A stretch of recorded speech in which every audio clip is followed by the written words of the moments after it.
Unbelievable knockout finish, an unreal highlight by the man they refer to as the highlight. He literally dons the nickname, the highlight. Justin Gaethje knocks out Edson Barboza tonight.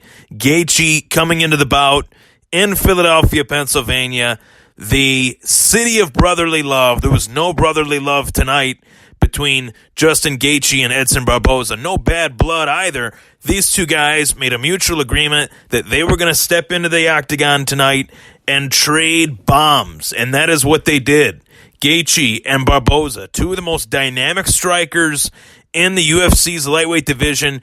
Quite frankly, in the entire Ultimate Fighting Championship, they decided that they were going to go toe-to-toe, do what they needed to do to put on an entertaining fight for the fans, and Justin Gaethje was the winner in round one.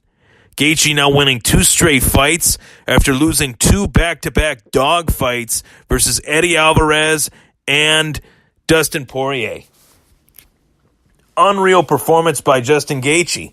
The question is now, where does this leave Gaethje in terms of the UFC lightweight division? And in his post-fight presser, he made some very, very solid points. Very solid points. That, yeah, it is a little bit ridiculous that he is now fighting the fact that he's in the rankings lower than Donald Cerrone. I think that is a little crazy due to the fact that Cerrone did take a long time off outside of that lightweight weight class. I think he should be a top 6-7 lightweight, but maybe not a top 5 just yet. And I love Donald Cerrone just as much as anybody. Donald Cerrone is one of my favorite fighters, but Justin Gaethje headed into the UFC undefeated. He TKOs Michael Johnson, who also got knocked out tonight. He loses a war of a fight with Eddie Alvarez in the 3rd round, which is one of the best fights I've ever seen. And then loses another war of a fight versus Dustin Poirier. And the best, I can't even say the best, but the craziest part about Justin Gaethje is that he is fighting these fights with the utmost just balls to the wall approach, where you see him go balls to the wall, just Tasmanian devil inside that octagon. And this guy was an All-American Division I wrestler. This guy has wrestling intangibles to take the fight to the ground, to slow it down. And he does the exact opposite of that. He looks to clinch, to close the distance, to land punches. It is the weirdest style for a fighter that you would assume would use his wrestling background to his benefit, and yet Justin Gaethje just decides not to do it, which is just insane. UFC tonight on ESPN. I thought the card was very good for a nationally televised card. It was great to see that card top to bottom and what that card offered. Justin Gaethje, Edson Barboza, great main event. Josh Emmett versus Michael Johnson, great main event. Great fight, I should say. Michelle Waterson versus Carolina Kalbakiewicz, great fight. And I can't really dive into those two fights because I've only watched the main event thus far, but I really wanted to dive into what I think should be next, and maybe it was foreshadowed a little bit by Justin Gaethje himself. But when looking at what is next for Justin Gaethje,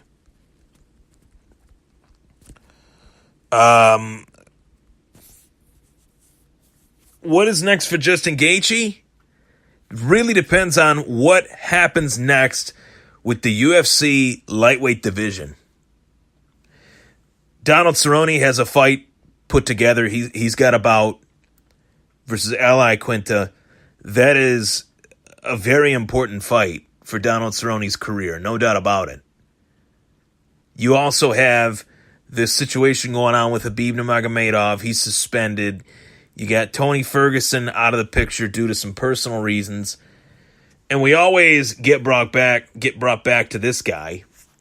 We always get brought back to Conor McGregor. And that is really what I'm going to kind of dive into as far as that goes. Conor McGregor doesn't want to fight. Okay? He doesn't want to fight. So I'm kind of done talking about that whole circumstance. Right now, if you were to go to UFC.com, you were to take a look at the rankings. Justin Gaethje's ranked 8th heading into this fight with Barboza. Ally Quinta is ranked 4th. He's taken on number 7, Donald Cerrone. And Gaethje just beat Edson Barboza. So I'm assuming that Barboza will be 6th. What's really odd to me is that Kevin Lee is still ranked 5th when Kevin Lee lost to Ally Quinta and he was ranked 4th. Kevin Lee only dropped down 1 spot when he lost to Ally Quinta for the second time. Kevin Lee should have dropped maybe even outside of the top 8 after that loss versus Ally Quinta, which was not a good fight by Kevin Lee at all. Kevin Lee is now not even in the UFC lightweight division. He's fighting Rafael dos Anjos in a welterweight bout, which is going to take place in Rochester, New York. So if Justin Gaethje is ranked 8th, now he's going to be ranked 6th. Shouldn't he be ranked 5th? If Kevin Lee's not even in this division, technically as of now, let's just say he returns back to 155. I honestly don't know if Kevin Lee ever will return back to 155, depending on how good his performance is against RDA, if he makes it happen in there, which it's a very tough fight. Rafael dos Anjos, former 155-pound champ. That's a tough outing for anyone. Granted, Colby Covington beat him. Granted, Kamaru Usman beat him pretty easily, pretty dominantly, might I add. In both cases, very similar fashion. But is Kevin Lee going to fight that fight? I don't think so. He's not a grinder. He's not a, he's not a clinch guy. Kevin Lee is very well-rounded, very athletic guy. I just don't see him going in there with that game plan. You have the fact that you have some active guys, some inactive guys, but I think what's next for Gaethje should be the winner of Ally Quinta and Donald Cerrone. Dustin Poirier is in a interim lightweight title fight with Max Holloway, so he's locked up. And if Gaethje knocks out Barboza, which he just did, what I'm meaning to say is Gaethje just knocked out Barboza in the first round. He should get a quick turnaround opponent, maybe fighting in the summer. Maybe they pair him with Tony Ferguson upon his return to where he's feeling 100% and ready to rock and does not have these personal circumstances surrounding his hiatus. But outside of Ally Quinta, who was supposed to fight Justin Gaethje, I think Ally Quinta versus Cerrone will be a great fight. That's in Ottawa in a few weeks, in a matter's time. You could put Justin Gaethje up against one of those two guys, whoever wins that fight, and you could get great views on that fight, great attention to that fight, and then maybe the winner of that fight fights the winner of Holloway versus Poirier, depending on when the hell Habib is back. I don't know. The flyweight division is such a mess. It really is. But really the crux of the whole thing is what the hell is going on with Conor. Because that would solve a lot. And I think Justin Gaethje deserves a hell of a payday. But if you think Conor is going to sign to fight Justin Gaethje, you got another thing coming. My thing is, why even fight if you don't want to fight anyone? That's where I'm at. So I personally feel, and I've talked to my buddy David Poole about this, we talk UFC all the time, I would take Tony and Conor out of the rankings completely. Completely out of the rankings. If you're not active, if you're not putting forth any effort of taking fights, you should be taken out, substituted, whatever you want to call it. you should be taken out. You need to go. And this division has far too much talent on it for time to be wasted featuring fighters that don't want to fight. Tony he can't get out of his own way. Tears his knee, has a domestic dispute with his wife, which I'm not going to speculate on the details of that, but that's not good. That's not a good sign. No matter what the circumstances are, whether it's fully true or half true or whatever, the circumstances are bad. And that's not ideal. That's not who I want to see in a title fight, because I can't trust them. Can't trust Khabib and Tony opposite one another. It can't happen. I'd love for that fight to happen, but I just don't know. Justin Gaethje's a guy that I don't have to worry about whether he's going to show up for the fight or not. I know he's going to show up. I know he's going to entertain, whether he wins, loses, whether it's a draw. He took years off the lives of pretty much everyone he's ever fought. So, and himself. And I mean, on one hand, we've seen that style somewhat bite him in the butt, and that's why he did lose those 2 fights. But we've also seen that style help him win 2 fights. But I saw a much more controlled, relaxed fighter in there. And Dominic Cruz, to his credit, brought that up himself, saying, look at how Justin Gaethje's kind of stepping back, picking his shots, waiting, and then blitzing in. Trevor Whitman is the striking coach for Justin Gaethje. I've been saying this for years, literally years. That is the best coach, the best striking coach that you could have in the sport of mixed martial arts. Mike Winkeljohn, great. He's really good. Mike Winkeljohn, I love him. I love his coaching style. But Trevor Whitman, I mean, look at the fighters that Trevor Whitman has worked with. Justin Gaethje, Rose Namajunas. He's been phenomenal as a coach. Notable fighters trained: Matt Mitrione, Roy Nelson, Gerald Harris, Pat Barry, Rose Namajunas, Todd Duffy, Donald Cerrone, Neil Magny, Stipe Miocic, George St. Pierre, Rashad Evans, Shane Carwin, Melvin Gillard, Justin Gaethje, Dwayne Ludwig, Brendan Schaub, Keith Jardine. And I just think that he does not get the credit that he deserves. For whatever reason, I'm not sure. But Whitman's a guy that I've always really liked. He's always represented the sport really well. And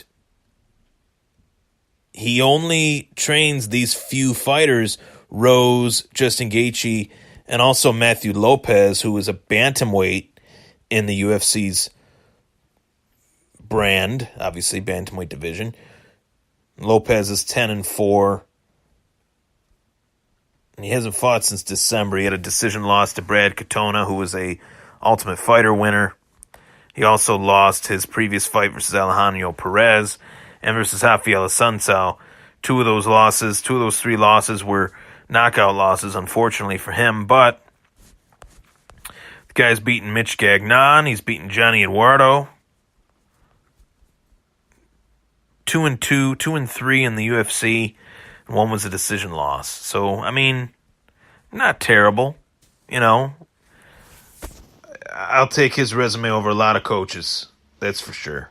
Shane Carwin was really the first guy that I knew that Trevor Whitman coached. And I mean, Shane Carwin. If you haven't been a fan of mixed martial arts that long, you don't know who Shane Carwin is, look up that dude. That dude was a fucking animal. Just an animal in the cage.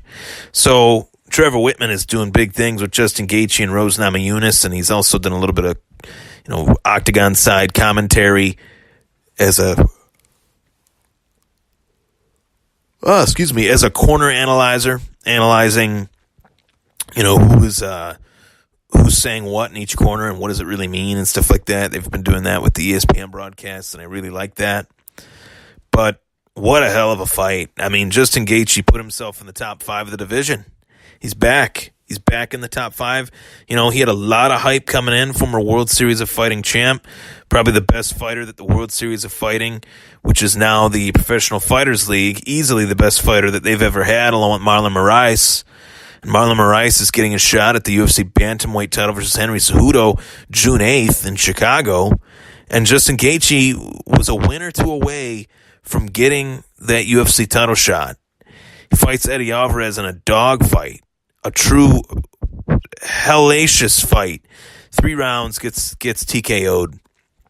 Okay, it's freaking Eddie Alvarez. Future Hall of Famer, former UFC champ, former Bellator champ. Whatever, you kind of just say whatever on that one. That's the first loss in his career. Then he fights Dustin Poirier. Nobody gives Dustin Poirier the credit that he deserves. He gets looked past time and time again, and yet this guy is in a world title fight. Whether it's an interim title fight or not, there's a reason for that. There's a reason that a guy like Dustin Poirier got knocked out the way he did versus Conor McGregor at 145 and bounced back the way he did at 155. You have to have the mental toughness in order to do something like that. It's not like Justin Gaethje was fighting slouches right away in the UFC. They didn't give him a chance to get some, to get some easy wins, some layups. There's no layup in the UFC. There's no layup when you're fighting Justin Gaethje. Tell that to, ask that of Eddie Alvarez and Dustin Poirier. They left with much less than what they went in with. Much less. Those were wars. Anytime you sign the bottom line to fight Justin Gaethje, you're really in for it.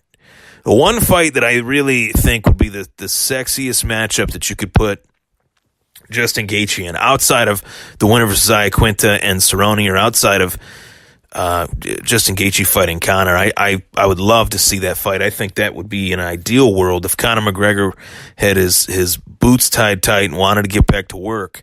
That would be the fight to do, in my opinion. Among many others, there's really any fight you could put Conor in that would sell, so that really doesn't matter. But I just would find that one really interesting, depending on, based on the styles of both Conor and Gaethje. But if you can't dust off Conor, why can't you dust off Nate?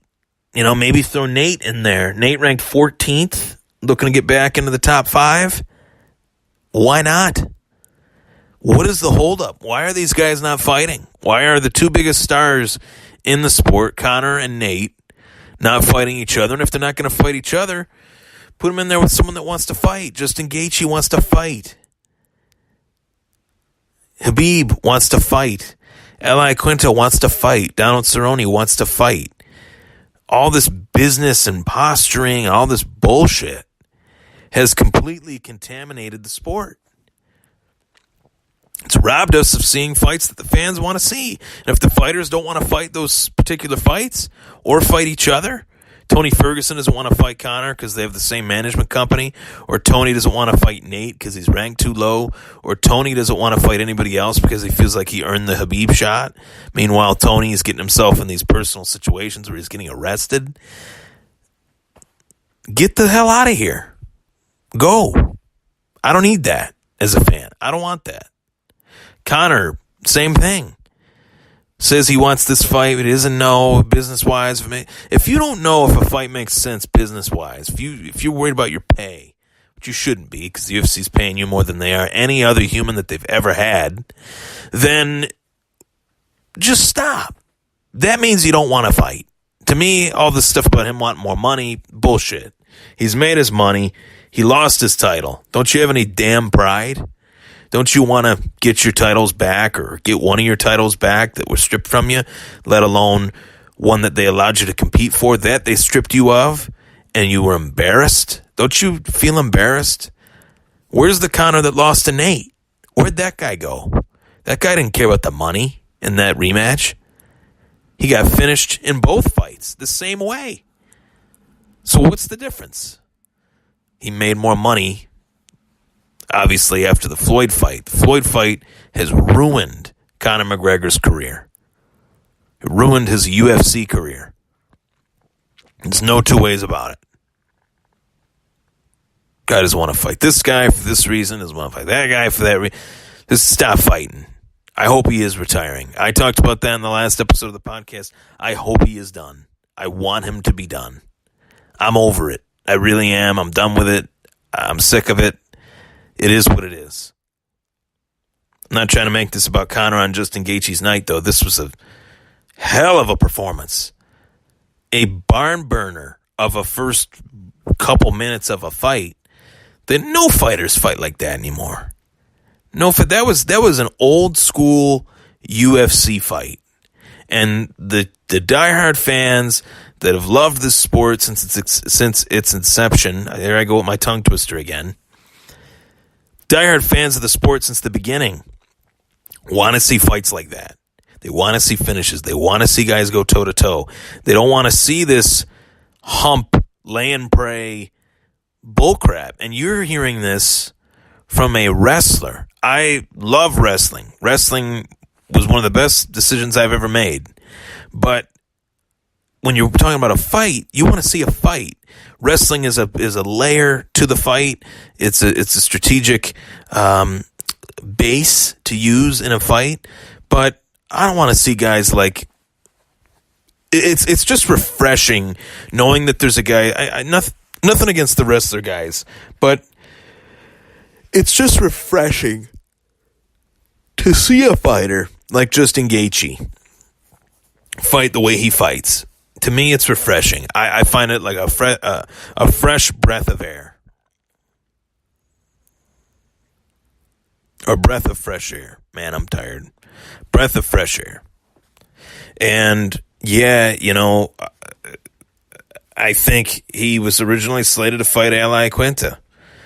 The Barboza Gaethje fight made perfect sense with the circumstances. Barboza got beat down by Habib. He got beat down by Kevin Lee in a clinch war.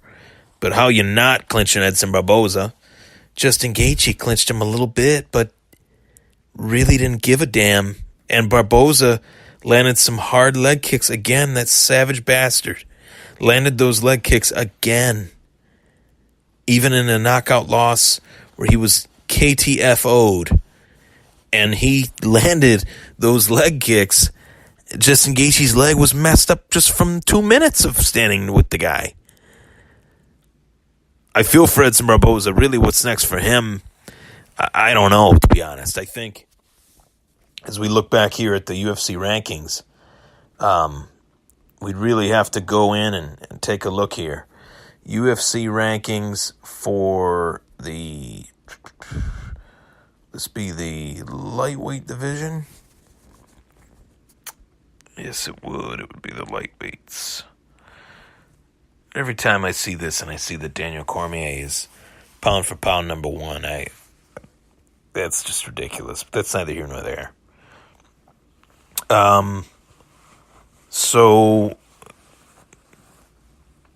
Gaethje fighting the winner of...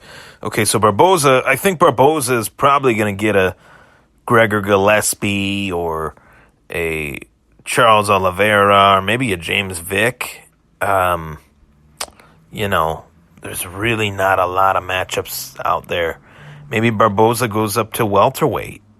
Maybe you put Barboza in there with, a Pettis. Maybe you put Pettis and Gaethje together. Can't put Pettis and Barboza because Pettis just won a knockout versus Wonderboy. Never mind that. So used to Pettis losing, I forgot that he beat Wonderboy. So, yeah, never mind that. You put Pettis in there with Gaethje maybe if Pettis wants to drop back down, but I think Gaethje deserves a winner of Iaquinta and Cerrone, and maybe Pettis should fight at welterweight. See, now this is where it gets interesting matchmaking-wise because you have fighters flip-flopping divisions and such. Jorge Masvidal goes up to 4. Anthony Pettis goes up to 8 after being not ranked. This just makes no sense. These rankings are ridiculous. Anthony Pettis goes up to 8th after being not ranked, where Stephen Wonderboy Thompson is ranked ahead of Pettis. He just got knocked the hell out. I love Wonderboy, but come on, it's just stupid. Robbie Lawler is ranked 10th, which is just very sad. He's getting a fight against Tyron Woodley, who's the number 1 ranked welterweight. Obviously coming off that loss versus Usman, but Robbie Lawler could get right back into title contention with that win. Boy, would I love to see that. Lord knows that. But we'll see. I think if I was a betting man, I'd say that Gaethje would fight the winner of Iaquinta and Cerrone. Maybe if Cerrone wins, maybe that pushes the envelope for Cerrone to fight McGregor, and maybe Gaethje fights Iaquinta or Gaethje fights Pettis at that point. If I think that Gaethje will fight the winner of Iaquinta and Cerrone, let me preface my statement. If I think Gaethje will fight the winner of Iaquinta and Cerrone, let's say the winner is Iaquinta. Gaethje will fight Iaquinta.